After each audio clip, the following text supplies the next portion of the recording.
Allahumma shalli ala sayyidina Muhammad wa asghili zalimin biwalimin wa akhrijna min bainihim salimin wa ala alihi wa sahbihi ajma'in.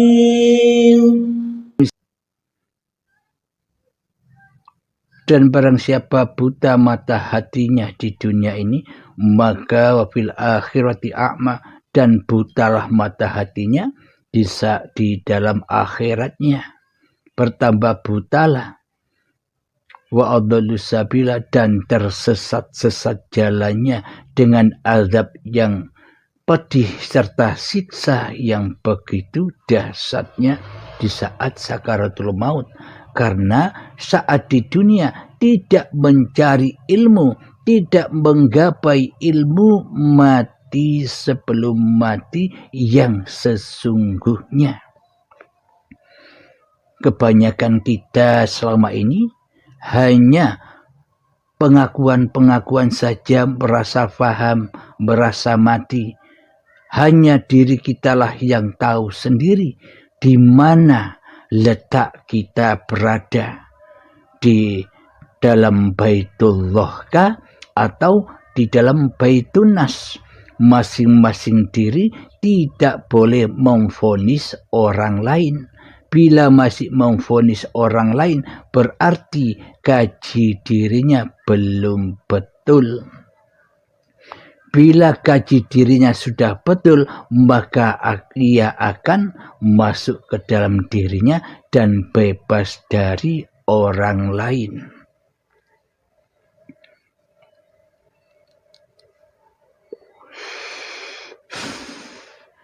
Jika sudah mengerti, jika sudah paham dan memahami isi baiatan itu, maka berdiamlah di dalam dirimu sendiri.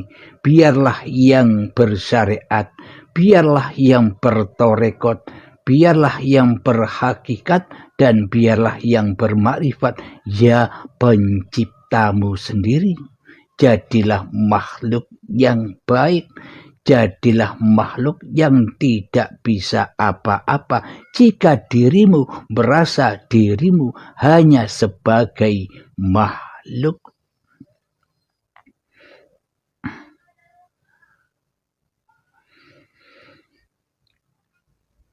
Jadi mana mungkin manusia-manusia yang belum bertuhankan Allah bisa memakmurkan masjid-masjidnya Allah. Jadi meskipun badan-badan kita memakmurkan masjid secara syariatnya, setiap hari sholat jamaah di dalam masjid, berzikiran di dalam masjid, itu makna syariatnya betul, memakmurkan masjid, tapi masjid yang ada di luar dirinya, masjid yang syariat.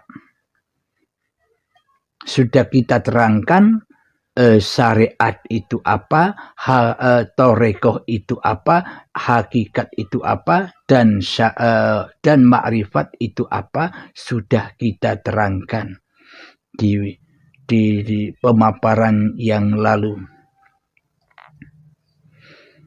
Jadi yang dimaksud masjid Baitullah, yang dimaksud masjid-masjid Allah itu, yakni di dalam hati ini tidak syirik kepada Allah.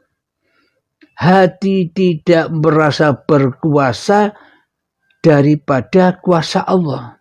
Hati tidak merasa jadi Tuhan kecuali Allah. Jadi ceklah hati masing-masing kita. Siapa yang jadi penguasa dan siapa yang jadi Tuhan di dalam hati kita.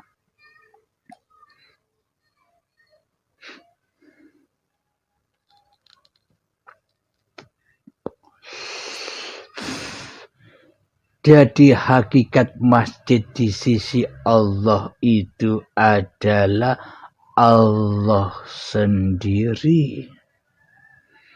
Hakikat Baitullah itu adalah ya hayatullah sendiri. Jika kita belum mengenal Allah, jika kita tidak tahu Allah, jika kita tidak pernah bertemu dengan Allah, itu tandanya hati kita masih syirik. Hati kita masih kufur. Hati kita masih mensekutukan Allah dengan diri kita. Karena seluruh sifat-sifatnya Allah kita akui sebagai sifat diri makhluk. Bagaimana mungkin makhluk punya sifat? Jadi penciptanya lah yang wajib punya sifat itu. Bila di dalam hati kita masih syirik, masih ingkar kepada Tuhannya, maka kita takkan pernah mendapatkan pahala di sisi Allah. Pahalanya di sisi hawa nafsu kita sendiri. Apa pahalanya? Merasa bangga dengan apa yang sudah kita kerjakan, merasa bangga dengan pengetahuan kita memahami teori-teori ilmu hakikat dan makrifat, merasa bangga dengan apa-apa yang sudah kita amalkan selama ini. Itulah pahalanya di sisi hawa nafsu kita sendiri. Di sisi Allah apakah ada pahalanya? Di sisi Allah yang ada hanyalah dosa. Kehidupan kita selama ini sebelum kita mengenal Allah seluruhnya di dalam lembah dosa. Seluruhnya di dalam lembah siksa kubur. Hatinya disiksa di dalam kuburan badan ini yang dari tanah ini. Selama kita belum mengenal Allah, selama hati kita syirik kepada Allah, selama hati kita selalu mensekutukan Allah dengan diri makhluknya, dengan diri kita sendiri di dalam hati kita, itulah lembah Jahannam yang berbahan bakar badan-badan manusia dan hati yang keras melebihi kerasnya batu. Yakni jiwa-jiwa yang tersesat jalannya, tersesat jauh dari fisabilillah.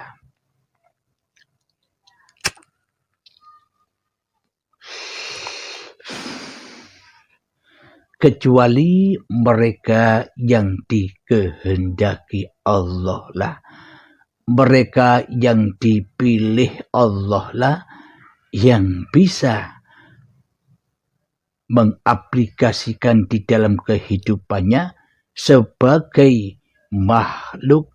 Jadi kehidupan bukan milik manusianya, akan tetapi kehidupan hanyalah milik Sang Pencipta. Manusia sudah bermakrifat kepada kesejatian diri manusianya hanya sebagai makhluk. Yang dimaksud manusia yang bisa bermakrifat itu bukan makrifatullah. Yang bisa bermakrifatullah ya Allah sendiri. Sementara manusianya hanya sebatas bermakrifat bahwa dirinya hakikatnya adalah makhluk yang tidak bisa apa-apa dan yang tidak bisa bersiapa-siapa kecuali dengan kuasa Tuhannya yang menguasai dirinya. Itulah yang disebut ma'rifatullah. ya Allah sendiri. Ma'rifatun nasnya adalah manusia yang sudah sadar di dalam hatinya bahwa dirinya hanyalah makhluk yang diciptakan, bukan hati sebagai kholik. Mayoritas manusia selama ini, termasuk saya sendiri dulu kan begitu. Merasa diri kita lah yang duduk sebagai kholik, sebagai Tuhan di hati kita, yang mana kitalah yang berkuasa atas memelihara, atas mengurusi seluruh kebutuhan-kebutuhan diri manusia kita dan keluarga kita. Seolah-olah kita adalah sang kholik, tapi kita tidak merasa, tapi kita tidak sadar karena kita belum dikehendaki Allah untuk sadar.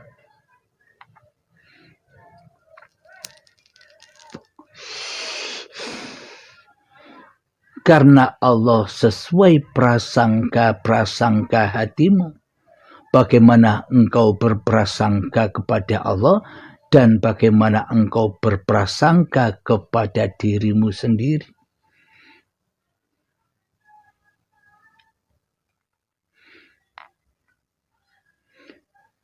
Mari kita jelaskan, di mana sih masjid-masjidnya Allah itu yang harus kita lestarikan. Ini kami tidak membahas babakan syariat.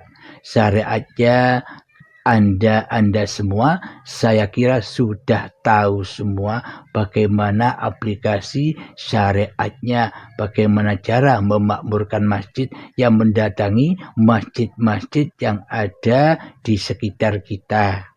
Itulah cara memakmurkan masjid di sudut pandang syariatnya. Semua manusia pada tahu. Di sini kami membahas hakikatnya yang sebenar-benarnya di sisi Allah. Kalau syariat itu kan hanya lambang-lambang saja, hanya kiasan-kiasan saja, ibarat tontonan. Syariat itu ayang-ayang, bioskop-bioskopnya yang tidak bisa kita pegang di saat bioskopnya main, kita pegang tidak bisa, yang ada hanya layar kosong. Jadi yang dimaksud hakikatnya adalah film yang ada di dalam proyektor, itulah hakikatnya, kebenarannya. Jadi hakikat itu yang sesungguhnya.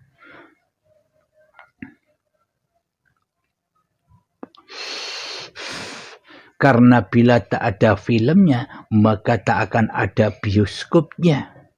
Bila tak ada hakikatnya, maka syariatnya pun juga tak ada. Jadi yang lebih penting mana antara syariat dan hakikat? Jika syariat dan hakikat jalan bersama, ya kenali dulu Tuhanmu. Bila engkau tidak mengenal Tuhan yang kau tuhankan di dalam hatimu, maka selamanya engkau tak bisa beramal soleh. Jadi hakikat amal soleh itu, jadi hakikat amal yang diterima oleh Allah itu hamba-hamba yang sudah kembali kepada jati dirinya, yakni makhluk yang tidak bisa apa-apa kecuali dipergerakkan, diperjalankan oleh Sang Penciptanya. Jadi yang dimaksud amal soleh, jadi yang dimaksud pahala di sisi Allah itu adalah ya Allah sendiri yang mengafali seluruh aktivitas makhluknya.